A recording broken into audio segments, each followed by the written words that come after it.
What's up, everyone? Welcome into DodgerHeads, presented by DodgerBlue.com. My name is Jeff Spiegel. I am joined by Justin Lorber, and today, with the trade deadline just around the corner, we've got a huge show set up. I've got some trade proposals. I am going to propose to Justin acting as Andrew Friedman for Max Scherzer, Craig Kimbrell, Jose Berrios, all sorts of stuff. But first, Justin, we've got breaking news. The Dodgers have traded for Danny Duffy of the Royals. He's a local Southern California guy. He's a rental, probably not the name Dodger fans were hoping for, but I'd love to get your thoughts, immediate reaction on the move to acquire Danny Duffy. Well, I think he's being acquired to be a reliever, or at least I hope he's being acquired to be a reliever. People are going to be annoyed with this. Like, why isn't it Max Scherzer? I don't think this is their only move. Yeah. Maybe it is. If this is their only move, then you can be mad. But I think for now, they're getting a guy who he's currently on the injured list, maybe 3-4 weeks, another 3-4 weeks, potentially sometime mid to late August, he could come back.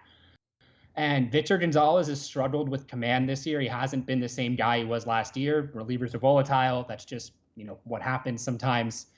And I like Duffy. I think that, getting him to be more of a 2 or 3 pitch pitcher away from 5-pitch pitcher he currently is as a starter, emphasizing the fastball more, plus vertical movement from a low release point. That's going to play at the top of the zone. That's where it's been, most of this year, if you look at his heat map on Savant. And I think that the Dodgers will emphasize that. We know they like their 4-seam vertical movement guys who can get whiffs at the top of the zone. And I like I said, I think he's a reliever. I hope he's a reliever. Because I do think they do need a 4th starter. Yeah, I mean, so my immediate reaction to this trade was meh. Like Danny Duffy, he's young, early 30s. He's been around. There's nothing like fancy, exciting about him. I will say, you look at his numbers, he's having a really good season this year. As you pointed out, the reports indicate that many people expect him to be a long reliever or a multi-inning, high-leverage guy. To me, it comes to mind, like, it feels like this is sort of a left-handed version of what they are hoping Jimmy Nelson will be for them from the right side. If that's the case, then do you like this? I mean, do you like Danny Duffy in the back of the bullpen as a left-hander, maybe getting you 3 to 4 to 5 to 6 outs in games when they need it? Yeah, I do. I think it's fine. Like, it's not Craig Kimbrell or Max Scherzer. It's fine. Like, it depends who they send back. Yeah. Right now, you have reports saying it will be a player to be named later, or maybe players to be named later. Royals Farm Report on Twitter pointed out that, they might have different lists for if he comes back in mid-August or if he comes back in early September. That could change what the Dodgers ultimately send back. But typically those players to be named later are not big pieces. And the other piece of this is how much money the Dodgers are going to be paying. I think his salary is like $5.2 million or 5.1 for the rest of the season. There was a report saying the Royals are paying some of that, and the question is just how much, and that'll affect the prospect return. Yeah, absolutely. Now, I'll ask you one last question on Duffy before we get into some trade proposals. Does this solve the bullpen problems for you? Like, if I say he's your left-handed, high-leverage reliever, he fills that role, do you look elsewhere then? And so, like, where does relief pitcher now stack up as far as your biggest needs compared to starting pitching and maybe a bat? I mean, I'm probably on the non-majority side of this. I don't think they need to bring in like a Craig Kimbrell type impact reliever. The problems that they have had this year with their bullpen have been the low leverage guys. Jansen, for the most part, has been good. Command has been, sketchy, but the stuff is better than it's been in a couple years. Trinan's been good. Jimmy Nelson has been pretty good. Joe Kelly's been better. Phil Bickford was a nice find. So I think they needed probably 1 or 2, not necessarily back-end guys, but mid to back-end guys. And I think Duffy can fill that. Maybe someone like Ian Kennedy could fill that too. So maybe they go get someone else, but I don't think that should be at the top of their list. I think a starter is probably more important at this point. Got it. Okay, well, let's get into this. I'm going to start with one last question before we get to specific trades. You're our prospect guy around here. You're the guy I trust the most when it comes to the Dodger farm system. Who's on the list of untouchable players for you? If you get to play Andrew Friedman for the next 20 minutes, who's on the untouchable list? Don't even ask me about this guy, Jeff. It depends. I think, for the guys that we're currently hearing on the market, I don't think Ruiz will or should be traded. I'll say the same for Josiah Gray, Bobby Miller, maybe Michael Busch in there too. I'd say those four probably. Okay. But I think it changes if, you're getting someone like Trey Turner is a realistic possibility. That would change that calculus. And I think if you could bundle Trey Turner and Max Scherzer, again, probably not going to happen. But if that was possible, then I think just about everyone's on the table for happier Max Scherzer in a year and a half of Trey Turner. Now, so you mentioned four guys there. A couple other interesting names that I suppose could find their way into conversations. The first one is a guy I texted you about a couple weeks ago, Gavin Lux. Is Gavin Lux untouchable in your mind? Where does he rank compared to the four names you just mentioned? Is he the highest value of the four you just mentioned? I think he has to be the highest value. Now, again, Trey Turner, Max Scherzer, if you can, move Lutz and a couple of prospects and not touch the high-end prospects and instead move Lutz in that kind of deal, I think that would theoretically work. Yeah. But again, that would, require the Nationals kind of punting on next year too, because Trey Turner's still under team control next season. And it would also require the Dodgers kind of punting on Gavin Lutz. Like, this is still someone who was a top prospect in baseball just last year. So it's not like they should just give up on him because he's struggled at age 23 in his first, full-time major league job. He's still very talented. And, with Corey Seager being a free agent this year and Chris Taylor being a free agent this year, he's kind of that insurance in case, they aren't able to bring one or both of them back. He can play both middle infield positions if the Dodgers need him to. Yeah. Okay, well, let's dive right in. Here's the exercise again. Justin is going to be Andrew Friedman. I'm going to propose a trade to him as if I'm the general manager of another team. And Justin's either going to tell me I'm stupid because I didn't ask for enough, I'm stupid because I asked for way too much, and just get a sense of where Justin sits on some of these guys. I will note, as soon as we're done with this, Justin and I are going to record a prospect update video. So that's going to be coming out in the next couple of days. Obviously, with the trade deadline, there might be some of that gets changed, but just be on the lookout for that as well. But let's start with the big one. Max Scherzer is the biggest name on this list. I don't have a package for him and Trey Turner. There are rumors that the Padres are close. Then there were rumors that maybe the Padres, that things weren't as closely finished. So I'm going to offer this one. And I actually think this is I'll be the Nationals GM. I think the offer that I'm going to make you is probably the most favorable Max Scherzer trade proposal the Dodgers have received. And maybe this is a reflection of how much or little interest I personally have in Max Scherzer as a rental for the Dodgers. But I'm thinking for a guy like Scherzer, you stay away from the biggest names possible, and you kind of give them the Joey Gallo type package where it's, hey, we're going to give you 3 or 4 guys from the second tier of our prospects, maybe even the second and third tier of our prospects. And again, feel free to tell me if this is way too little. But the package I've got for Max Scherzer is Andre Jackson, who's a guy I think I would be surprised if he doesn't come up in a lot of these types of things because he's an almost major league ready pitcher with a ton of control, and yet the Dodgers, for whatever reason, haven't brought him up to pitch at the major leagues. So Andre Jackson, Michael Grove, Jacob Amaya, and then we'll let you take one of the outfield, the quad A outfield types, Rex, Rayleigh, Peters, etc. Just pick one from that group, maybe even 2 if you really want, if there's 2 names on there you like. That feels way too light for me, but what do you think about a package like that for Max Scherzer? You're right in that it does feel light, but we've had, multiple of these deals. You mentioned the Joey Gallo trade. You can look back 3 years ago, the Manny Machado trade, where you see teams trading kind of quality over quantity, staying away from their high-end prospects and, dealing more guys than they otherwise would, but from that middle tier, maybe like the, 8 to 20 range of prospects. Right. And this deal would certainly fit there. It's a question of what kind of deal the Nationals want. If I'm the Dodgers, I would take that because, they've been able to produce prospect depth. And if you can get Max Scherzer while staying away from your top 8 or 9 guys, you do it. But I'd question whether the Nationals would do that, even though they probably have one of the shallowest farm systems in baseball. They have a couple guys at the top, Cade Cavalli, their first-round pick from last year, Brady House, first-round pick from this year, a couple other guys at the top. But it's not a deep system.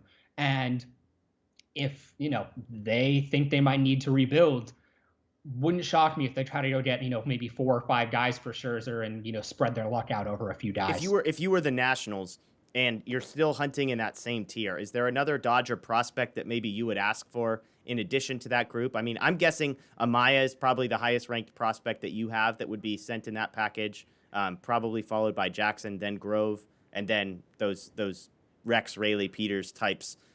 Is there another prospect that you would sort of, as the Dodgers, be willing to, hey, if they ask me for this name also, or swap this guy in for this, but make the package a little more enticing? Is there a name in there that you'd be willing to part with? So before I answer that, you got all of that right, except I think I have Jackson higher on my midseason list than I do Amaya, but it's like a spot or two, nothing major. If I were the Nationals, it does depend on what they think, what kind of window they're shooting for. That's a good point. Like if they think, oh, well, we want guys who can come up in the next 1 to 2 years, then yeah, Andre Jackson, Jacob Amaya, Michael Grove, those are all guys who could potentially do that.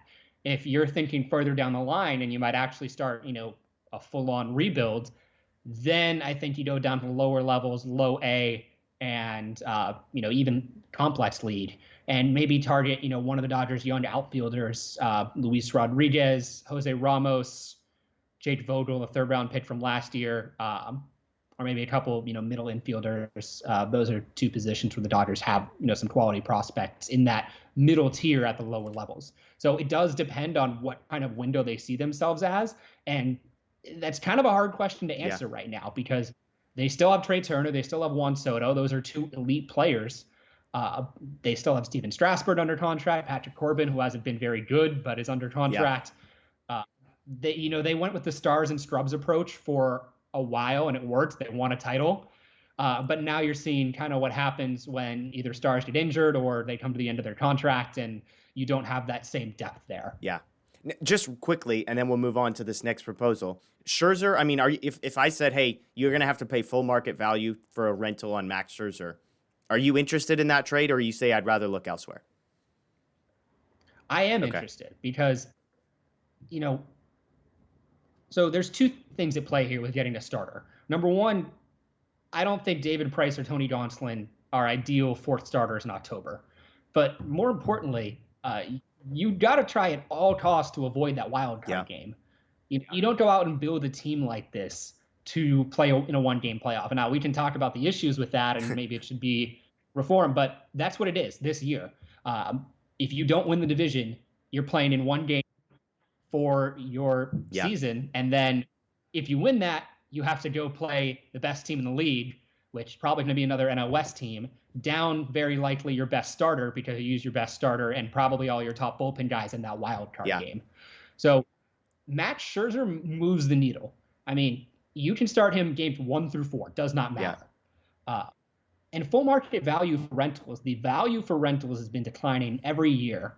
And with the Nationals having that shallow farm system, you could very easily go quality over quantity, stay away from your top 5 or 6 guys, and still get Max Scherzer. And if that's the case, I think it's kind of a no-brainer. I think you got to go. Yeah, and you're saying quantity over quality. Like you'd rather package 4 or 5 of the middle tier guys and a larger number rather than the 1 or 2 guys, which I'm going to make you a proposal here in a moment when we get to Jose Berrios. That's more of the quality over quantity in some respects. But yeah, I agree. I mean, it's interesting because my take was I was not interested in Scherzer because if I get into a 1-game playoff, which seems at least very much in the realm of possibilities, we already have Walker Buehler, and to rent a guy knowing that my season might come down to 1 game feels intense. Daniel's point was exactly yours, which is, no, you go get Scherzer so that you win the division, so that you don't end up in that game. And so an interesting one there. So let's go to the next pitcher, Jose Berrios. Okay, so I'm calling you. I'm the Twins general manager. We have a good relationship. We've made some trades over the years. I've actually got 2 proposals to make you, but I'll start with Berrios. Let me ask you this as a slight aside. I'm talking to Justin, not to Andrew Friedman here. Berrios with 1.5 years of control under market value cost-wise as far as contract, or Scherzer for a half a year. How big is the gap between those 2, just as we're talking about assets and interest in your mind personally? Like I said, I think I think Scherzer is probably going to be the better guy to get value-wise because you can always re-sign him Yeah. next year. It's not like you're prevented from re-signing him. So you could have Scherzer next year too. The Twins realistically could compete next year. I think, maybe you didn't expect them to be first place team with the White Sox being, who they are this year, but I don't think anyone expected them to be as bad as they are. And I think, they've been in the playoffs the last few years. They could easily go into next season and build hopefully a playoff team, and Jose Berrios would be one of their best starters, if not their best starter there. So I think just because of that factor as well, and they have a better farm system, so they might target, the higher end prospects than compared to the Nationals. I would rather go get Scherzer and, if he's amenable to re-signing, try to re-sign him. Well, here's my offer for Berrios, all that considered. I'm going to throw a new name in here. This is a guy that got mentioned, I believe, by, it might have been Ken Rosenthal. Maybe it was John Morosi. I can't remember. But it's going to start with Ryan Pepio. And then I also want Jake Vogel and I want Carson Taylor. And I'll give you Jose Berrios for the next year and a half. What's your interest level in that package? I think it's fair. I think that is a fair package for both sides. Would I take it? I don't know. Talk me through your process. Like, is Pepio the deal breaker there? Is Vogel or Taylor a guy that you like? Or is it a Berrios issue more so for you? I think it's a Berrios issue more than the prospects involved. Because, like I said, I think that's a fair deal. I'm not sure if I would do it because I feel pretty comfortable saying Berrios is the Dodgers' fourth starter. He would start game 4 in a playoff series. Max Scherzer is going to bring more impact than him. And I think other issue there is if you can keep Max Scherzer away from the Padres or Giants and not have to face him in the wild card game, in the playoffs, or just down the stretch in September, that's another factor. It's not a huge factor. You shouldn't just be acting and trading away prospects to try to keep guys away from your divisional rivals. But it's another plus factor that, for me, I think you try to prioritize if you are going to add a starter, someone like Max Scherzer, even though he's a rental, and then you reevaluate in the offseason, what you have for next year. And if Scherzer is off the table, Scherzer has been traded to the Padres, which was at one point rumored to have already happened, basically, and then the Dodgers had shifted their attention to Berrios, and this offer was made to you. Are you saying yes or no to that offer? And you probably try to negotiate a little bit, but like I said, I think it's a fair deal, and I think this is something that both sides would accept. Okay, let's move on to the other big name. We've got 3 more proposals here for you. The next one is the Cubs. And the Cubs GM calls you up and they say, hey, I know you're interested in Craig Kimbrell. And who knows, Chris Bryant. I'll include Chris Bryant in this package as well because, you've dealt with some injury issues and another bat to that lineup, a guy who can kind of play all over the field. Maybe the bat market is a little depressed, so maybe you get some value there. Here's the first name I'm going to throw at you, which is an interesting one. Brusdar Graterol's the first guy that I'm interested in here. If I'm going to trade you Craig Kimbrell, then maybe I get a guy who's under control until 2026 that could profile to be my closer for an extended period of time. So I want Graterol, I want Andre Jackson, and I want Kendall Williams, another pitching prospect. So I want those 3, and I'll give you Craig Kimbrell and Chris Bryant. Your thoughts? Deal. That feels light, right? Like, because it depends on what your take is on Graterol. Yeah, and speaking of relievers, the Rays just traded Diego Castillo to the Mariners. So that's interesting. The Rays always seem to be on both sides of trade deadline deals. It's like they're both acquiring and selling simultaneously. Yeah, and he's under team control for another few years. So that's an interesting deal. I do think that's a little light. Now, it depends what the market is for Kimbrell. He's the best reliever on the market. A year of control at fair value, so that is what drives his price up. He's not a total rental. Yeah, you get him a club option for 1 year, $16 million next year. That I expect, with the teams that are rumored to be in on him, the Phillies, the Red Sox, the Dodgers, maybe the Giants. All those are big market teams who can afford and would likely exercise that club option for him. I do think it feels a little light. I'm not sure what the market is for Bryant because he's a hot start, has really not been very good since I think like mid-May or early June or something like that. He's struggled, and the Dodgers lineup could use some help right now, but you're getting some guys back in a little bit. Mookie Betts and Corey Seager.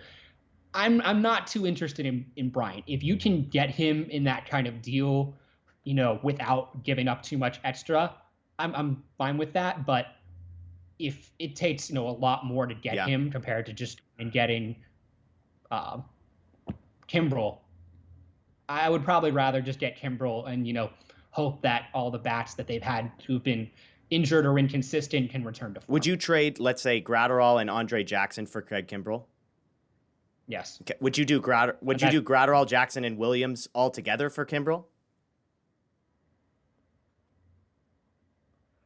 Probably, okay. But that is, I think that's a slight overpay. Yeah. I do, but it's on the quantity side, it feels like. So you feel a little bit better about it knowing that you're not touching your top 7-10 prospects, right? Yes, and what the Dodgers have shown is they can find pitchers. Right. They just drafted like 16 of them. They've been able to produce pitchers. They have some guys at the lower levels in the minors, specifically. They have some guys still in complex ball who are really interesting. And, I would trust their ability to produce more pitchers. Andre Jackson was a 12th round pick. Kendall Williams acquired in the Ross Stripling deal. I think those are guys that you can move and feel comfortable with the depth, and especially staying away from those high end guys. And look, the thing with Brusdar is obviously extremely talented, great stuff, but it's hard to be a really, really successful high leverage reliever who doesn't miss a lot of bats, and he just doesn't miss a lot of bats. That's why the sinker is kind of going out of style, is because sinkers don't miss bats. And especially with high leverage relievers, you want those guys to come in, especially if there's guys on base. You want to keep the ball out of play, strike guys out. And still very young, still great stuff. But I wouldn't be surprised if the Dodgers had soured on him a little bit, given that just about everyone else that they've acquired in the last 8 months, whether that's free agency, trades, Danny Duffy just now, the draft, have been, four-seam vertical movement guys. So this is something that's the direction that they're going. So it wouldn't surprise me if they, were willing to move Brusdar to a team that didn't necessarily devalue the sinker as much. Yeah, Treinen being sort of the lone exception, but you see Treinen's slider that moves around 12 inches from right to left, it feels like, and that's the pitch that Gratterall hasn't figured out yet. So let's move on. I got 2 more proposals here. Both of these, excuse me. Both of these involve another reliever. So we're assuming that the Kimbrel ship has sailed. And now I'm the Angels, and I'm calling you. And first of all, I'm muttering under my breath about how I turned down the deal for Andy Pages and how much I wish I had him instead of whatever grab bag folks the Dodgers would have received in that deal. But then we move on. I'm offering you my closer, Raisel Iglesias, and I'm also offering you Alex Cobb because there's this guy, Jeff, on DodgerHeads who really seems to like Cobb, likes his metrics as just an inning eater to get you through the end of the season. So I want those 2. Iglesias is a rental. He'll be a free agent at the end of the year. And the 2 pitchers, I want a couple pitchers in exchange. And I'm looking at Landon Knack and Gerardo Carrillo for these 2. Your level of interest in that move is what? You trade one pitcher for each pitcher? Yeah, it's probably fair. I would probably do that. I think Carrillo is great stuff. Another guy who might be a reliever. Landon Knack has really been good over the last few weeks as they started to build him up after not starting the season in high A. But I do think that's fair, and I think that's a deal we do if their goal is to just get another innings eater and get Iglesias, a guy who wouldn't overtake Treinen or Jansen, but a guy who could go in front of them and set them up. And before I end here, new Ken Rosenthal tweet: Dodgers, one of the clubs, their sources say. So, there not you over go. yet. Not over yet. Not over yet. So there we go. There's still hope alive. By the time of this post, who knows? Maybe that will have changed. But yeah, I feel like, again, my philosophy, and by the way, if any of these teams want to just take Rayleigh, Rex, or Peters, that's like a party favor to any of these. Just take one of our quad A outfielders. You want one of these guys who have shown us that they probably don't belong on our roster. Take your pick if that's the sweetener that you need. But I agree. You said this earlier, and this is kind of my philosophy as I built through this. The Dodgers, they like Josiah Gray. They like Bobby Miller. Ryan Pepio probably is next on that list. Once you get past those 3, and you look ahead of you, and you've got May already there, you've got Gonsolin, you hope that Buehler's going to be locked up long-term. The Dodgers will always be players in the free agent market. There's another 12 guys. You've got the prospect list, so I'll defer to you, but it feels like there's a group of Andre Jackson and Michael Grove and Kendall Williams and Landon Knack and Clayton Beat. I mean, like the list of these guys who are probably, number 4-ish starters at their best, maybe a couple that creep to a number 3 and a bunch that probably are number 5s. Like in that win, it just feels like the Dodgers wouldn't even notice if a couple of these guys were gone in a trade. Those feel like the types of pieces that I would want to move personally. So let me throw one more trade at you here. And this one's got a different name to get your take on this. So this is the Twins calling again. They said, hey, we really liked working with you on the Berrios deal. And we think we like working with you on the Gratterall deal. In fact, we actually want to send Kenta Maeda back to Los Angeles. And we're willing to include Taylor Rogers, who, yes, he's on the injured list, but we think he's going to be okay. You don't need to worry about it. It's like Duffy. He'll be out for a little bit, but we think he's going to be okay. And the first name we want to talk to you about is actually Cody Hosey. We're interested in Cody Hosey. We're interested in Andre Jackson. And, again, we'd like, maybe we want DJ Peters as well. So Hosey, Jackson, and Peters for Rogers, who's got 1 year of control. Maeda, who's having the worst season of his career, but has the weird contract that still is very favorable. What's your interest in being willing to part with Cody Hosey in a trade like that? Yeah, that's a deal. I don't think that would get it done either. I think Rogers is really, really good. I would love to get him, especially with the extra year of control next year. But with Kenta's contract being what it is, Twins are not necessarily a big market team. They probably value that more than the Dodgers would. And I don't think that would get it done, but I'd do it. Okay, so who's the pitcher? Like, let's upgrade the Jackson piece of this. Hosey and, do you have a guy like Knack or Beater? Are those guys ahead of Andre Jackson on your lit rankings? You probably need Pepio, and I think if you're getting Maeda too, you need a fourth piece. Okay. Something bigger than like a DJ Peters, maybe a guy at the lower levels, like a Jose Ramos or Luis Rodriguez. You brought up Cody Hosey. He is, I think, I'm not sure what his value is. Yeah. Because obviously he has the first round pedigree, first round pick just 2 years ago. Yeah. But right now he's been on the injured list for like a month. He actually hasn't resumed he started a rehab assignment in Arizona, played like 4 games, hasn't played in like 2.5 weeks. So I am reading into that there was some kind of setback, but I don't know that. That's pure speculation. But you have a guy who just turned 24, really no track record of minor league performance, and that's because he's been hurt, multiple times. But 24, not really much minor league performance, has had multiple injury issues. He's not really a big exit velocity guy. So if you're a more data-driven team, you might not be as interested. If you're a more traditional team, you might be more open to that. But yeah, it's tough to peg what his value is in a potential trade, because like he still has that first-round pedigree, and he hasn't really. You wonder if he has ever played healthy in the pros. I'm not sure if he has. Yeah. Maybe last year at the alternate site, but we don't have any, stats or data or performance that we can see from that. Yeah. So I'm not sure if he would be moved. I think they wouldn't be closed off to moving him because he's kind of fallen outside of that first tier of guys. Yeah. But he's still talented, and he can put himself back in that if he can come back healthy and start mashing. Fair. Okay, last question here. So of these 5 sort of packages, again, not assuming all cost is equal, but assuming you're paying market value. So we've got the Scherzer package, we've got a Kimbrel/Bryant package, we've got a Berrios package, we've got an Iglesias/Cobb package, and we've got a Rogers/Maeda package. Which one or two of those would you be most interested in? I gather that Scherzer is probably at the top of your list. Is that fair?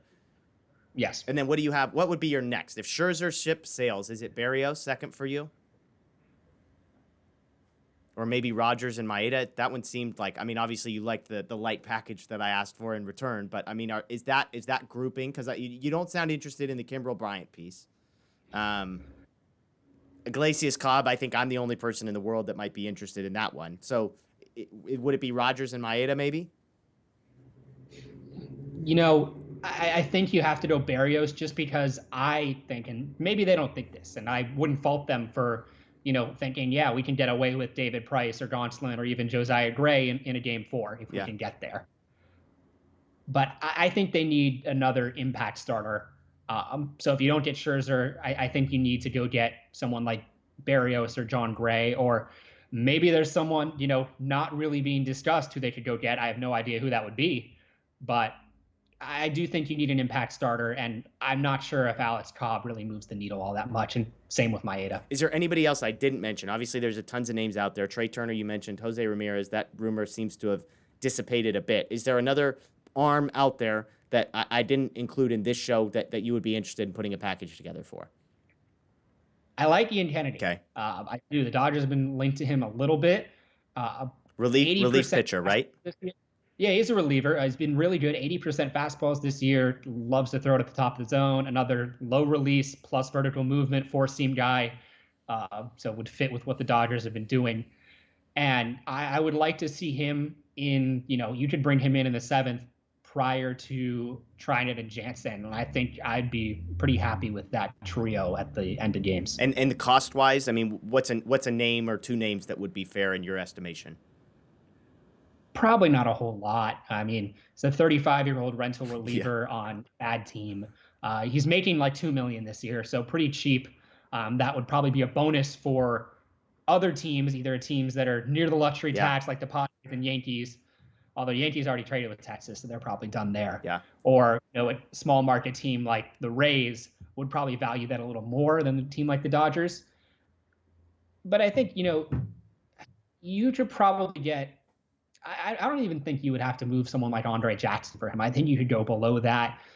And it depends how much interest there is. If teams are not wanting to pay the Cubs price on Kimbrel or not wanting to pay his salary, Ian Kennedy might be your next best bet. Yeah. So if the market's really hot for him, I could be just way off. But I think you'd be able to get him for a relatively cheap price. And now people would not be really thrilled. Danny Duffy and Ian Kennedy. People wouldn't be thrilled with it. I'd be fine with it because I think those are two decent relievers. Yeah. But I understand why people would be disappointed, and I would agree with people who think they need an impact starter. Yeah, fair.